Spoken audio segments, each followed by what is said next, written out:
Les forces armées de la République démocratique du Congo, FARDC, ont déjoué une tentative de coup d'État ce dimanche. L'annonce a été faite à la télévision publique par le porte-parole de l'armée, le général de brigade Sylvain Ekenge. Plusieurs responsables de cette tentative ont été arrêtés. Les FARDC informent l'opinion publique qu'une tentative de coup d'État a été étouffée par les forces de défense et de sécurité. Cette tentative impliquait des étrangers et des Congolais. Tous les responsables, y compris leur chef, ont été neutralisés, a déclaré le général de brigade Sylvain Ekenge. Situation confuse en RDC.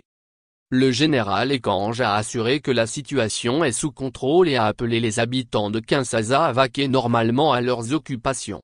La crise a éclaté dans la commune de La Gombe, le centre des institutions de la capitale congolaise, où des coups de feu ont été entendus tôt dimanche matin. Un groupe d'hommes armés en tenue militaire a attaqué la résidence de Vital Kamerhe, vice-premier ministre et ministre de l'économie, et candidat à la présidence de l'Assemblée nationale de la RDC. Michel Moto, porte-parole de Vital Kamerhe et député national de son parti, a rapporté que 2 policiers chargés de sa garde, ainsi qu'un des assaillants, ont été tués.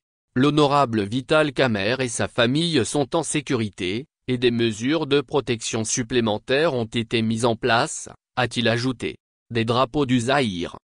Après l'attaque du domicile M.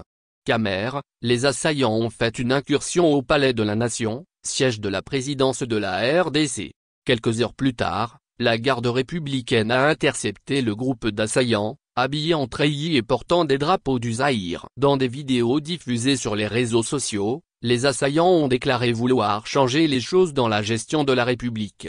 La garde républicaine s'est déployée sur le boulevard Tchatchi, avec des blindés positionnés autour du Palais de la Nation. Les autorités congolaises ont convoqué d'urgence une réunion de sécurité pour évaluer la situation.